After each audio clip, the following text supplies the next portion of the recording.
Okay बेटा, इससे पहले हमने फिजिकल चेंजेस के बारे में जाना था। इन्होंने बताया था properties such as shape, size, colour and state of substances are called its physical properties. यानी जितने प्रॉपर्टीज होते हैं किसी बॉडी की, जो शेप, साइज, कलर और उसके स्टेट होते हैं, ये फिजिकल प्रॉपर्टीज होते हैं। अगर इनमें कोई चेंजेस आता है तो इस प्रकार के चेंजेस को फिजिकल चेंज बोलते हैं। ठीक है, यानी ऐसे Yes, sir. किसी बॉडी में इसके शेप, साइज, कलर और स्टेट में कोई चेंज होता है तो उस प्रकार के चेंजेस को फिजिकल चेंजेस बोलते हैं। यानी फिजिकल चेंजेस जनरली रिवर्सिबल, और आपको ये भी तमाम सारे एक्टिविटीज के थ्रू आपने जाना, ठीक है, कि जो फिजिकल चेंजेस होते हैं वो रिवर्सिबल होते हैं, जनरली रिवर्सिबल होते हैं, यानी कि पुनः उनको उसी फॉर्म में प्राप्त किया जा सकता है, उसके ओरिजिनल फॉर्म में सब्सटेंसेस को प्राप्त किया जा सकता है जैसे थे पहले मूल रूप में। ठीक है ना। इसके अलावा इन्होंने एक Yes, sir. पॉइंट और भी बताया इसके बारे में, in such a change no new substance form. ठीक है, कह रहे हैं इस प्रकार के परिवर्तनों में कोई नया पदार्थ नहीं बनता है, वही पुराने पदार्थ ही रहते हैं, केवल उसकी प्रॉपर्टीज में चेंजेस हो जाते हैं फिजिकल प्रॉपर्टीज में, जैसे साइज, कलर और स्टेट, इन सब में चेंजेस हो सकते हैं बट कोई न्यू सब्सटेंस फॉर्म नहीं होता।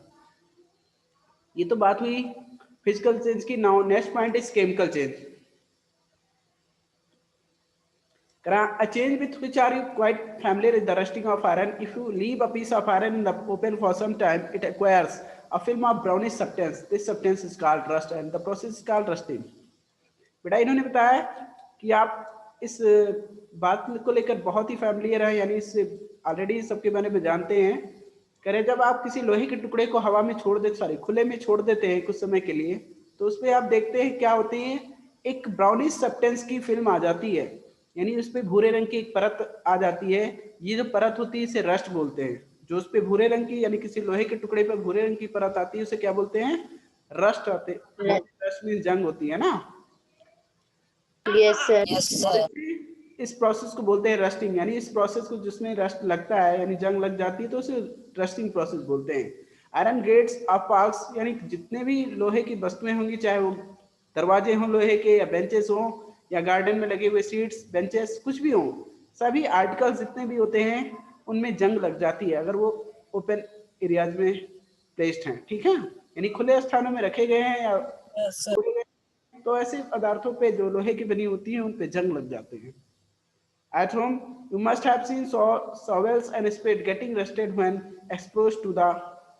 यहाँ पे बहुत सारे आइटम्स इन्होंने फिगर में रिप्रेजेंट किए हैं। देखिए कितने सारे आर्टिकल्स जो यहाँ पे दिए हैं, सारे मेड ऑफ आयरन है, मतलब लोहे की ही बनी हुई हैं, और इन पे रस्टिंग का यहाँ से दिखाई दे रहा है, सब पे रस्ट लग रहा है। देखिए यहाँ पे भी ये रस्टिंग आयरन, यानी एक पैन है, ठीक है, इस पैन में देखिए किस तरह से रस्ट फॉर्म किया अपना एक लेयर, है ना, इसको इन्होंने फिगर में दिखाया है।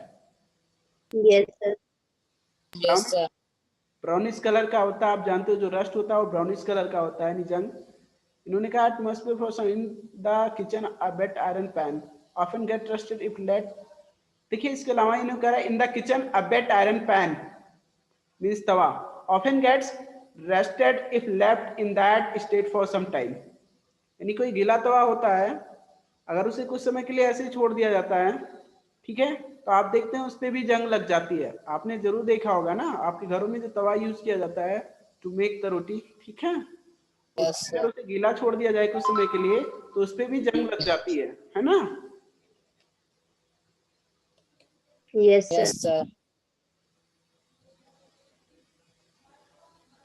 गौरव उत्कर्ष आकृति, आपको लोग स्पेशल बोलना पड़ेगा क्या कि वीडियो ऑन कीजिए।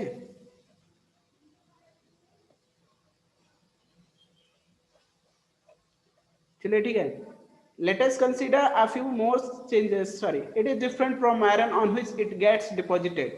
बेटा इन्होंने कहा कि जो ये आयरन से डिफरेंट होता है, जो रस्ट होता है ये बिल्कुल लोहे की तरह नहीं होता है, इसके कोई भी प्रॉपर्टी लोहे से मैच नहीं करती है। आयरन से मैच करती है किसी प्रकार की प्रॉपर्टी रस्ट की?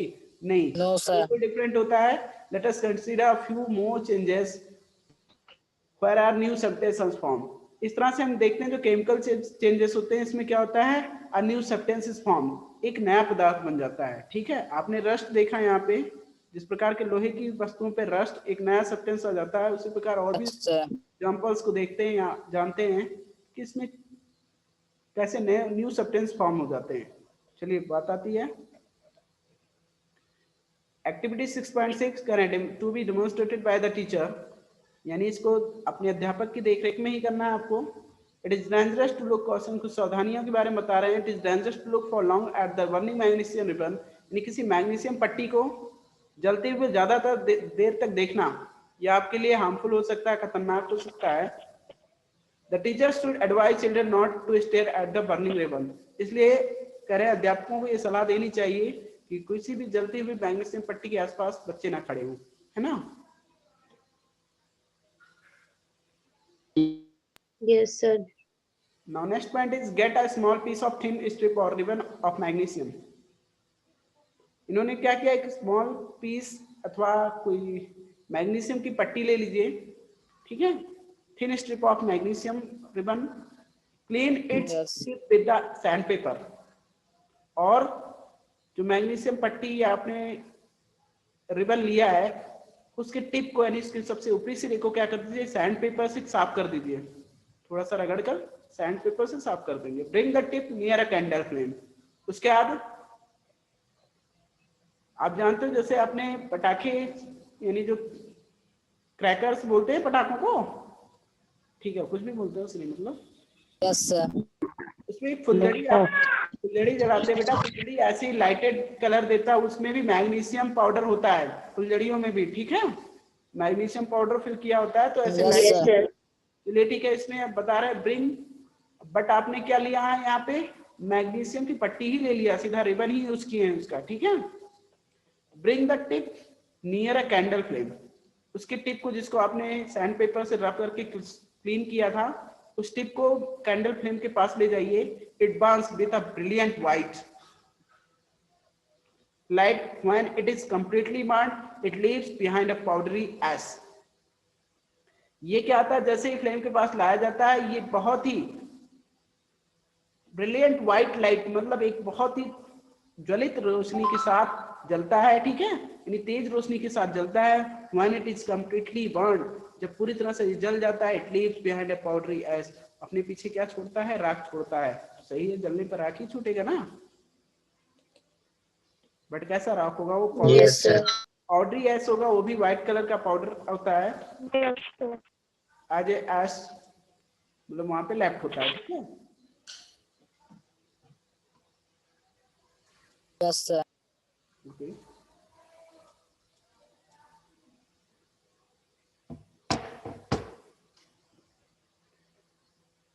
Does the ash, does the ash look like the magnesium ribbon? क्या वो मैग्नीशियम रिबन की तरह ही दिखता है? नो, मैग्नीशियम रिबन तो पट्टी एक अलग चीज थी, वो पाउडर फॉर्म में आ गया ना। Does Yes, the sir. ash look Yes, like the sir. magnesium ribbon? No, इसमें आप जानते हो मैग्नीशियम रिबन के फॉर्म में कहाँ रह गया, वो तो पाउडर फॉर्म में हो गया। आप the change can be represented by the following equation, कह रहे हैं इस चेंज को इस इक्वेशन के थ्रू दर्शाया जा सकता है। देखते हैं, मैग्नीशियम मींस Mg प्लस ये ऑक्सीजन के साथ रिएक्ट करता है, ऑक्सीजन मींस ऑक्सीजन के हेल्प से ही कोई चीज बर्न होती है। आपको पता होना चाहिए कि हीटिंग के लिए Yes, ऑक्सीजन sir. का प्रेजेंस, सॉरी हीटिंग के नहीं, बर्निंग प्रोसेस के लिए ऑक्सीजन का प्रेजेंस मस्ट होता है, ठीक है, यानी ऑक्सीजन होना चाहिए तभी कोई चीज या कोई बॉडी बर्न करेगी, ठीक है। Yes, sir. Yes, sir.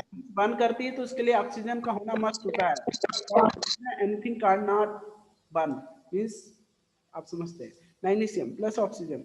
देखिए इन्होंने क्या किया, Mg plus O2, O2 means oxygen, imply that क्या फॉर्म करते हैं, gives MgO, magnesium oxide form करते हैं।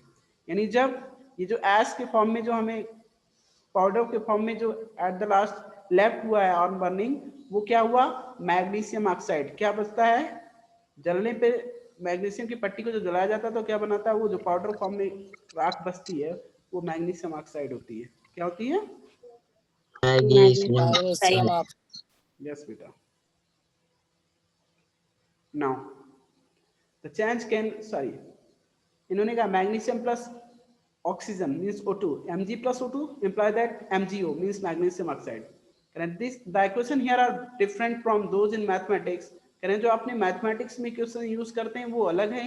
यहाँ पे in equation of this kind, इस प्रकार के इक्वेशंस जो होते हैं, the arrow implies becomes no attempt should be made to balance chemical equation at this stage. यहाँ पे कह रहे हैं जो इक्वेशन रिप्रेजेंट किया गया है इसमें किसी प्रकार का अटेम्प्ट नहीं किया गया इनको बैलेंस करने के लिए, ऑटोमेटिक बैलेंस हुए हैं, ठीक है। जबकि और भी केमिकल इक्वेशन जो होते हैं उनको बैलेंस करने के लिए किसी किसी में अटेम्प्ट किया जाता है, यानी राइट साइड और लेफ्ट साइड में कुछ हमें एक्टिविटी करना होता है, कुछ अपनी तरफ से ऐड और सब्ट्रैक्ट मतलब कुछ भी करना होता है, तब हम बैलेंस कर पाते हैं उसको, ठीक है। ये चीजें आप हायर क्लासेस में पढ़ेंगे to balance the chemical equation, यानी केमिकल इक्वेशंस को बैलेंस करने की जो चीजें हैं, कॉन्सेप्ट हैं, ये आप जब अपनी उच्च कक्षाओं में जाएंगे तो वहां पढ़ेंगे। चलिए ठीक है, बट यहाँ पे आपका डायरेक्ट बैलेंस इक्वेशन है, इससे कोई दिक्कत नहीं है, ठीक है। बैलेंस इक्वेशन का मतलब Yes, sir. LHS और RHS के दोनों के जो रिस्पेक्ट हैं वो इक्वल हो रहे हैं, ठीक है, बैलेंस कर रहे हैं एक दूसरे को। Now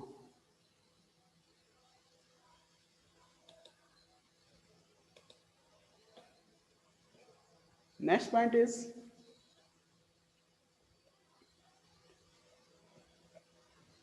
collect the ash and mix it with a small amount of water. Stir the mixture aqueous solution well. कह रहे हैं उस राख को इकट्ठा करके और कुछ पानी में उनको घोल दीजिए। Small amount of water with, कह रहे mix it with a small amount of water, थोड़े पानी में इसको घोल दीजिए। Stir the mixture aqueous solution में जलीय विलयन होता है, वेल यानी जो जलीय विलयन आपने लिया बनाया उसको पूरी तरह से मिलाइए अच्छी तरह से। Test the mixture with the blue and red litmus paper, बेटा कह रहे हैं उस मिक्सचर को ब्लू और रेड लिटमस पेपर से टेस्ट कीजिए to know the nature of that solution, यानी उस सोल्यूशन का नेचर जानने के लिए कि एसिडिक है या बेसिक सोल्यूशन है जो फॉर्म हुआ है, ये जानने के लिए उसको रेड और blue litmus paper, red and blue litmus paper का यूज कीजिए, ठीक है। Yes, sir. Yes, sir. आप जानते हो रेड लिटमस पेपर जो होता है इन एसिडिक क्या होता है, टर्न होता है ब्लू कलर में और not. Red litmus paper in acidic solution or acidic substances it turns blue in or not, बेटा रेड लिटमस पेपर ब्लू में टर्न होता है नहीं होता है?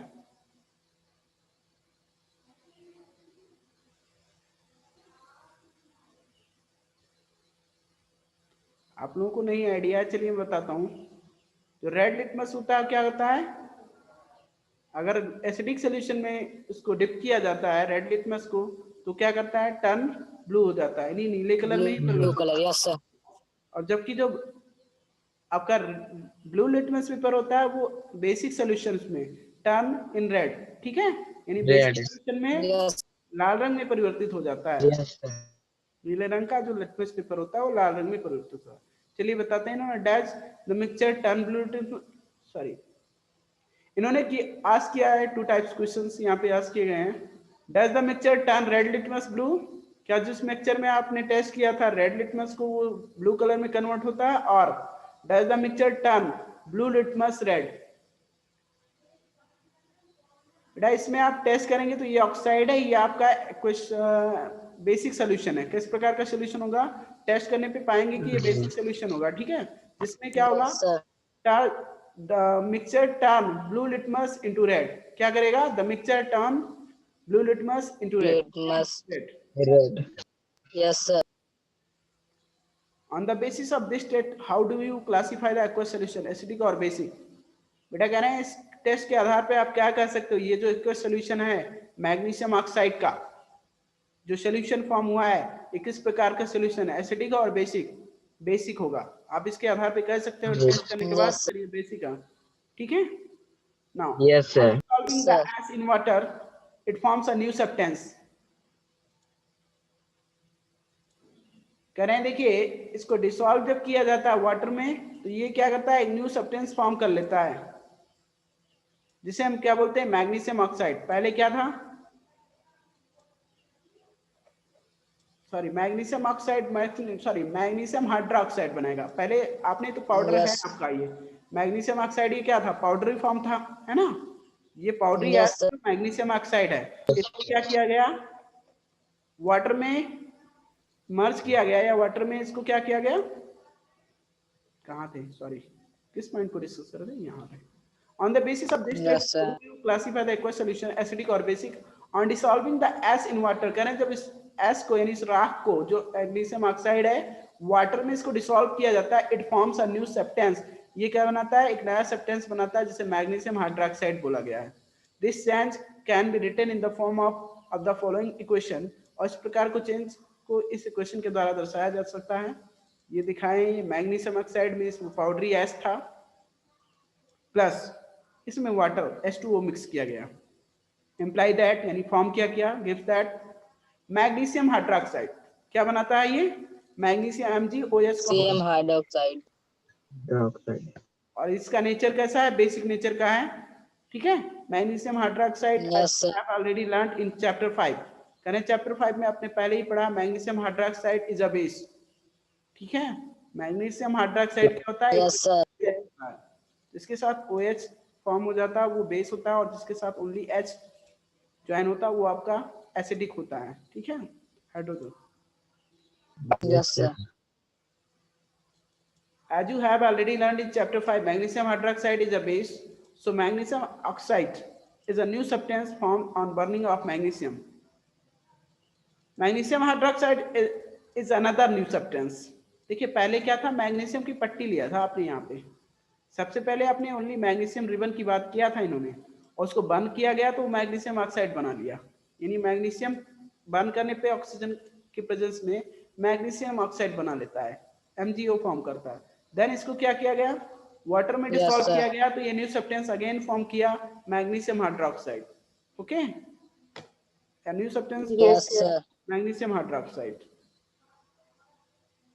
As you have already learned in chapter 5, magnesium hydroxide is a base, और आपने chapter 5 में जैसा इन्होंने बताया कि पढ़ा भी आपने, जो मैग्नीशियम हाइड्रोक्साइड होता है क्या होता है, बेस होता है।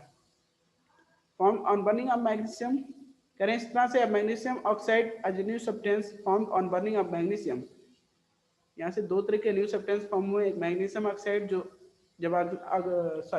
जब मैग्नीशियम रिबन को बर्न किया गया था तो मैग्नीशियम ऑक्साइड फॉर्म हुआ, वहां से वाटर में इसको डिसॉल्व करने पे अनदर न्यू सब्सटेंस फॉर्म हुआ जिसे हम मैग्नीशियम हाइड्रोक्साइड बोलते हैं, okay. Yes, sir. Yes, sir.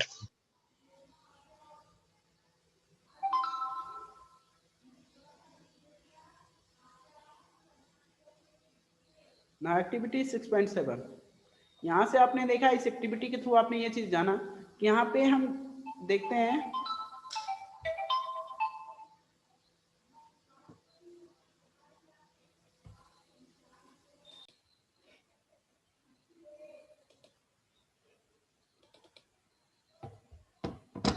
Okay,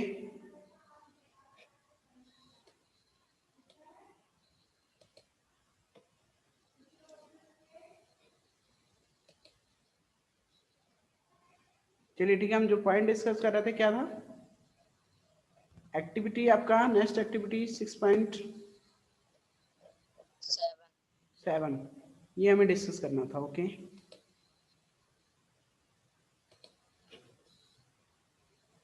हाँ, तो हम क्या कर रहे थे बेटा, इसमें कर रहे थे हमने किस तरह से यहाँ पे देखा कि एक मैग्नीशियम रिबन था, स्टार्टिंग में एक सब्सटेंस था मैग्नीशियम रिबन, जिसको बर्न करने पे एक न्यू सब्सटेंस फॉर्म हुआ मैग्नीशियम ऑक्साइड। अगेन जब उसको वाटर में डिसॉल्व करते हैं तो अनदर न्यू सब्सटेंस फॉर्म होता है मैग्नीशियम हाइड्रोक्साइड, क्या, मैग्नीशियम हाइड्रोक्साइड। इस तरह से एक मैग्नीशियम से टू न्यू सब्सटेंस फॉर्म हुए, magnesium oxide and magnesium hydroxide. Magnesium hydroxide एक एक्वस सॉल्यूशन था, यानी जलीय विलयन था, जबकि मैग्नीशियम ऑक्साइड एक पाउडरी एस था, okay. Yes, sir. Yes, sir. Activity 6.7 की बात करते हैं, to be demonstrated by the teacher, ये भी करेंट टीचर के द्वारा ही किया जाना चाहिए। Dissolve about a teaspoonful of copper sulphate, blue vitriol और नीला थोथा। देखिए यहाँ पे नीला थोथा आपके मार्केट में उपलब्ध होता है, ठीक है। करें dissolve about the teaspoonful of copper sulphate, जिसे नीला थोथा भी बोलते हैं, ठीक है, कॉपर सल्फेट में नीला थोथा, in about half of a cup of water in a glass, tumbler और बीकर। एक चम्मच भर के एक नीला थोथा आपको क्या करना, किसी बीकर में अथवा किसी ग्लास टम्बलर में, यानी शीशे के किसी भी पात्र में घोलना है। Add a few drops of dilute sulphuric acid to the solution, कह रहे हैं उसमें कुछ बूंदे डाइल्यूट सल्फ्यूरिक एसिड H2SO4 होता है इसका फार्मूला, इसमें मिलाना है। ये सब आपके लैब में प्रेजेंट, मतलब लैब में ही होता है, ठीक है। ये सारे आइटम्स आपको जनरली मार्केट में उपलब्ध नहीं होंगे, लेकिन ये आपके लैब में सारे प्रेजेंट होते हैं, ये सारे आइटम, ठीक है, अवेलेबल होते हैं लैब में ही। तो ठीक है, यहाँ से इसको अगेन क्या कर रहे हैं, नीला थूथा लेने की बात किया इन्होंने, कहा इसके एक चम्मच नीला थूथा लीजिएगा और उसको पानी में घोल दीजिए। देन आफ्टर क्या करना, उसमें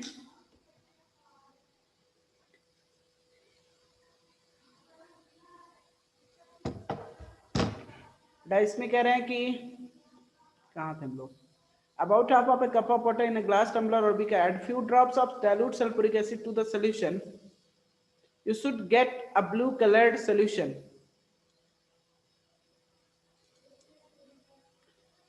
बेटा कह रहे हैं इसमें डाइल्यूट सल्फ्यूरिक एसिड मिलाने पे आप क्या देखेंगे, एक ब्लू कलर्ड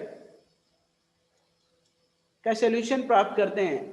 देखिए, you should get a blue colored solution, save a small sample of the solution in a test tube or a small glass bottle। कह रहे हैं इसमें से इस सॉल्यूशन का जो ब्लू कलर्ड सॉल्यूशन फॉर्म हुआ है, ठीक है, जिसमें आपने नीला थोथा पानी में घोला था, उसके अलावा आपने थोड़ा सा उसमें 2-4 बूंद सल्फ्यूरिक एसिड के भी डाले थे, ठीक है, और उसके बाद हम देखते हैं क्या एक ब्लू कलर्ड सॉल्यूशन फॉर्म होता है। इस सॉल्यूशन का कुछ पार्ट यानी टेस्ट ट्यूब में ले लीजिए, परख नली में, अथवा किसी ग्लास बॉटल में ले लीजिए, ठीक है। अब बात आती है ड्रॉप नेल और use saving blade into the remaining solution.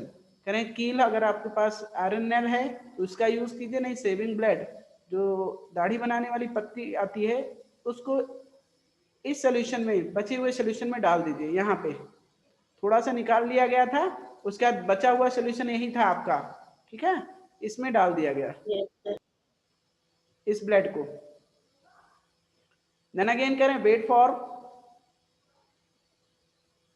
half an hour, so observe the color of the solution, compare it with the color of the sample solution saved separately। Color of the solution from blue to green is due to the formation of iron sulfate, a new substance।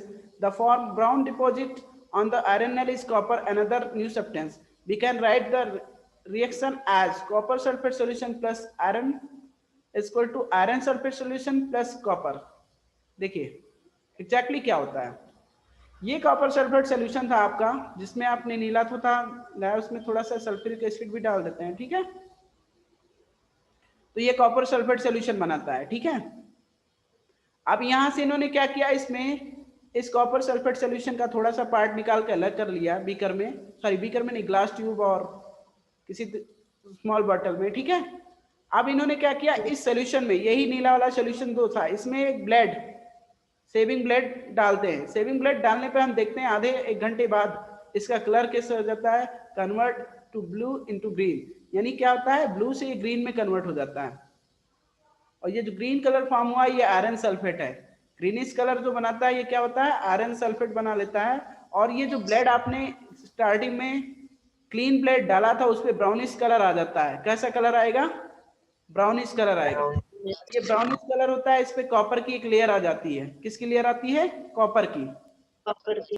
Copper की layer form होती है, जिसे यानी एक new substance यहाँ से copper निकलता है और यहाँ से एक नया सब्सटेंस आयरन सल्फेट बनता है। स्टार्टिंग में आपने क्या लिया था, स्टार्टिंग में कॉपर सल्फेट लिया प्लस आयरन, दो न्यू अलग अलग सब्सटेंसेस का यूज किया गया था। Copper sulphate plus iron means जो ब्लेड यूज किए थे आप, ठीक है। यहाँ Yes, पे sir. कॉपर सल्फेट सॉल्यूशन था और प्लस आयरन ब्लेड जिसका आपने यूज किया था।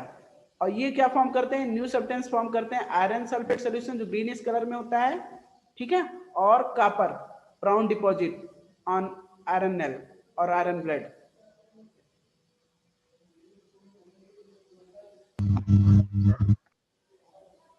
अब बात आती है, ओके समझ में आ रहा है ना बेटा, ये आपके test Yes, sir. Laboratory work था, बट इसको आपने समझ लिया होगा मुझे लग रहा है, ठीक है।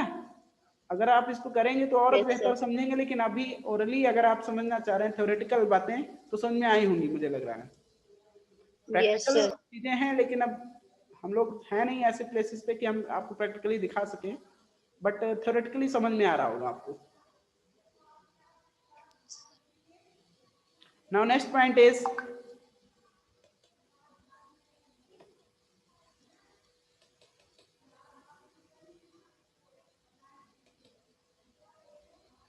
okay.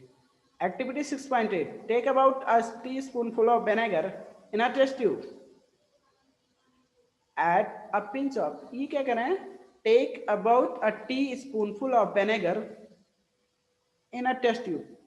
लगभग 1 चम्मच विनेगर मीन सिरका आपको लेना है. Add a pinch of baking soda to it. उसमें एक चुटकी बेकिंग सोडा डाल दीजिए. You would hear a hissing sound and see bubbles of gas coming out.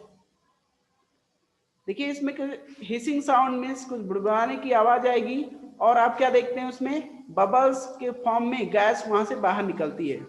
उस सिरके से, जिसमें 1 चम्मच सिरका में आप जब एक चुटकी भर बेकिंग सोडा डालते हैं तो उसमें हिस की आवाज, मतलब वॉइस साउंड प्रोड्यूस होता है. हिस मीन्स बुड़बुड़ाने की, या जैसे भी बबल्स फॉर्म होते हैं जो साउंड प्रोड्यूस होता है उसकी बात कर रहे हैं. ठीक है. और कह रहे हैं see bubbles of a gas coming out. Pass this gas through freshly prepared lime water as shown in figure 6.5.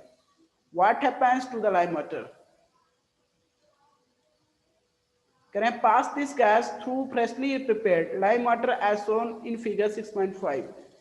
What happens to the lime water?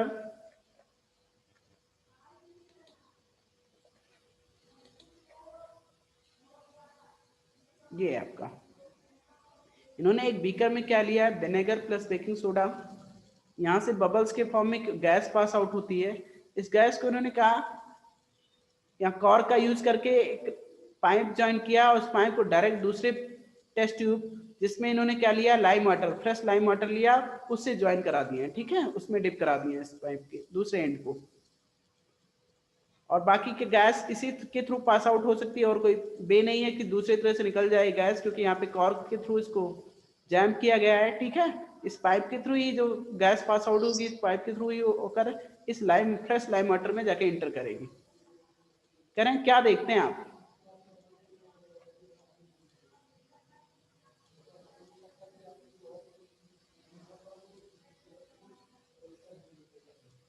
बेटा इन्होंने कहा what happens to the lime water, उस चूना पानी के साथ होता क्या है?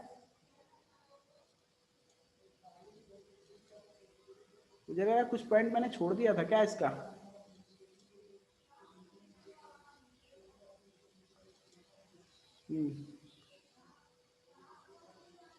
ये पॉइंट हमने नहीं ध्यान दिया था. ठीक है. Do you see any change in colour of the solution?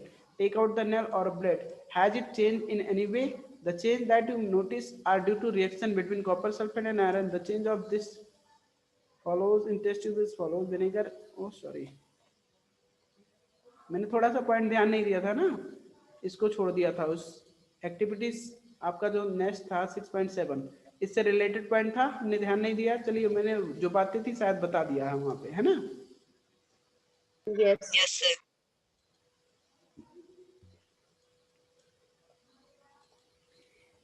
What happens to the lime water, उस चूना पानी के साथ होता क्या? करें the change in the test tube is as follows.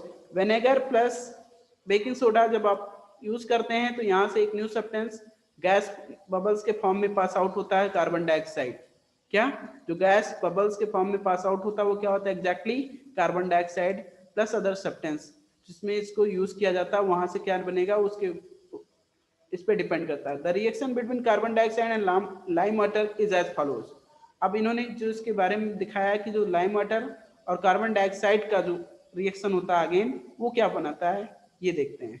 यहाँ से पहले क्या होता है? विनेगर प्लस बेकिंग सोडा जब यूज किया जाता है विनेगर में तो यहाँ से new substance carbon dioxide gas release होती है, पास आउट होता है. वो कार्बन डाइऑक्साइड गैस इस न्यू सब्सटेंस यानी अनदर सब्सटेंस जो लाइम वाटर लिया गया है इसमें इंटर किया करता है. देन अगेन एक न्यू सब्सटेंस फॉर्म करता है, उसको देखते हैं क्या बनाता है. कह रहे हैं कार्बन डाइऑक्साइड यानी CO2 plus lime water mean CaOH whole twice यानी कैल्शियम हाइड्रोक्साइड होता है. ये इसका फार्मूला लाइम वाटर का. तो यहाँ से new sum imply that calcium carbonate CaCO3 plus water crystal के फॉर्म पे क्रिस्टल क्रिस्टल के फॉर्म में कैल्शियम कार्बोनेट बनाएंगे। क्या बनाएंगे? क्रिस्टल फॉर्म में कैल्शियम कार्बोनेट, और वहां से वाटर रिलीज होगा, पानी अलग हो जाएगा। और आप देखेंगे इसमें जब कार्बन डाइऑक्साइड गैस इसमें इंटर करेगा तो क्रिस्टल के फॉर्म में वो चूने अलग होने लगेंगे और पानी अलग हो जाएगा। ठीक है? Yes, Yes, sir. sir. Yes. Crystal के फॉर्म में अलग न्यू सब्सटेंस फॉर्म होता है, उसे कैल्शियम कार्बोनेट बोलते हैं। और जो आपका वाटर अलग, ये तो न्यू सब्सटेंस मतलब अनदर सब्सटेंस फॉर्म हुआ ही वहां से। ठीक है? Yes, इससे sir. आपने देखा Yes, sir. कि आपने विनेगर, स्टार्टिंग में विनेगर प्लस बेकिंग सोडा, इन दो अलग अलग सब्सटेंसेस का यूज करके यहाँ से एक न्यू सब्सटेंस फॉर्म हुआ, कार्बन डाइऑक्साइड गैस। कौन सा? Carbon dioxide gas. इस गैस को फिर क्या किया गया बेटा? यहाँ पे इस लाइम वाटर में इंटर कराया गया, लाइम वाटर में इंटर कराया गया। देन यहाँ से न्यू सब्सटेंस फॉर्म हुआ, carbon dioxide plus lime water is equal to imply that calcium carbonate plus water. Okay? Yes, sir. Yes, sir. When carbon dioxide is passed through lime water, carbonate is formed, which makes lime water milky. यहाँ से कह रहे हैं क्या होता है जब carbon dioxide lime water के थ्रू पास करता है तो वहां से क्या फॉर्म करता है? Calcium carbonate, which makes lime water milky. बेटा इन्होंने कहा उस चूना पानी को दूधिया बना देता है। सॉरी, मैंने कुछ और बता दिया क्रिस्टल फॉर्म में, बट यहाँ पे दूधिया बनाने की बात कर रहे हैं। which makes lime water milky. Okay? Yes, sir. The turning Yes, of sir. lime water into a milky is a standard test of carbon dioxide. The turning of lime water into milky is a standard test of carbon dioxide. You will, और एक चीज और इन्होंने बताया, अगर आप carbon dioxide gas का test करना चाहते हैं तो लाइम वाटर में कार्बन डाइऑक्साइड अगर गैस इंटर करता है तो उसको क्या करता है? दूधिया बना देता है। यानी इस तरह से आप कार्बन डाइऑक्साइड का टेस्ट करने का एक स्टैंडर्ड वे हो गया ये, है ना? चूना पानी में हम जिस गैस का परीक्षण करेंगे, अगर वो कार्बन डाइऑक्साइड गैस होता है तो उसको क्या करेगा? दूधिया बना देगा, मतलब मिल्की Yes, sir. फॉर्म में कन्वर्ट करेगा। You will use it in chapter 10 to show that the air is breathed out is rich in carbon dioxide. ये करें, ये जानने के लिए आप चैप्टर 10 में इसका यूज करेंगे कि जो हम सांस बाहर छोड़ते हैं, ब्रीथ आउट करते हैं, यानी गैस को बाहर निकालते हैं सांस छोड़ते समय, वो गैस एग्जैक्टली होती है कार्बन डाइऑक्साइड। इस चीज का, इसी का यूज करेंगे हम चैप्टर नंबर 10 में। ठीक है? ये जानने के लिए कि जो हम गैस पास आउट करते हैं, जो हवा बाहर छोड़ते हैं सांस बाहर निकालते समय, तो वो एग्जैक्टली कार्बन डाइऑक्साइड होता है। नाउ इन एक्टिविटीज 6.6 एंड 6.7, 6.8 तीनों एक्टिविटीज की बात कर रहे हैं। आपने क्या देखा? यहाँ पे आप जिस भी सब्सटेंसेस का यूज किए थे उसमें से ए न्यू सब्सटेंस फॉर्म हुआ कि नहीं? आफ्टर रिएक्शन, यानी हमने देखा कुछ अक्रियाओं के बाद क्या होता है? एक नया पदार्थ बन जाता है। होता है कि नहीं होता ऐसा? Yes, sir. Yes, sir.